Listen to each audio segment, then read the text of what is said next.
Hi everyone, this is Irene. This just a short video and review of my potholder loom from Homestead Weaver. This is a really good loom. It's well made. It's sturdy and solid. I think the material is pine wood, maybe. Just from the looks and the feel of it, it looks like pine wood. I like the pins on here. They're not flimsy cheap stuff. That you can see, I can push it and it stays put. So it's a good loom. I've made a couple of squares with it for my nursing home blanket, which I do work on off and on. The square, as you can see, is slightly smaller than the loom itself. To make this square the same size as the other squares I made on the Harrisville Pro size loom, which is bigger size, which is this one here. As you can see, it's slightly bigger. To get it the same size square as, say, this one, what I did was to sew in single crochet all around of it, and then it comes out roughly the same size as the square made on the Harrisville Pro potholder loom. As you can see, it's just about the same size. Okay, so overall this loom is quite good. The price that I paid for it is fairly decent. It came out include plus the postage and the loom. It came out to just under 100 Australian dollars. I have read the website on here. Even though they do say they don't post internationally, if you ask them nice enough and you give reasons for it, they will post you out.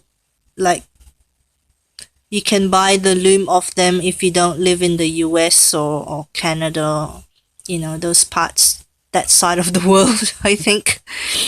Because that's how I got this loom off them, because I told them I needed one for thick wool and I couldn't find one locally, but I was willing to pay the postage to get to it here.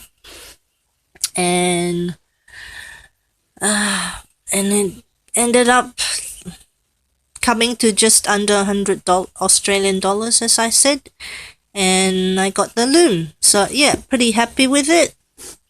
As I said, solid construction. It's gonna last me a long time of the way it's made. Probably can pass it off to my niece and nephew when they're a bit older. Something for them to use, or maybe their grandkids can use it. But yeah, for me now, it's mine and it's lovely and solid. The one thing that bothered me when I first took it out of the box a couple of months ago when it was winter was that these parts, the first pin on each side, doesn't match up with the pin on the other side. So when you first warp it, the wool will come out like this, a bit crooked. Wouldn't worry about it because the finished product still came out a square. As you can see, it's still like a square. There's no wobbly sides, or there's no sides where I have to crochet in the missing bits. So it turns out perfect anyway. So pretty happy with that. The wool I used here is a 10-ply wool. When I say wool, I mean yarn, because we say wool in Australia, we don't say yarn. So it's the same thing, it's just a different name. So the wool I use here is a 10-ply, which this loom is perfect for, because I found that with this other loom, the loops kept the loops kept coming off the little things here, and it was just a pain in the ass to be working 1 or 2 rows and then you have to put the loops back on. So with this one I don't have to worry about that, so I just put the loops on and then do the weaving and then take it off, and it, you know, comes out to about this size, which is fine by me because just single crochet, and it's a perfect fit with the other squares that I've made so far. So overall, pretty happy with this loom, and I'll see you next time. Bye.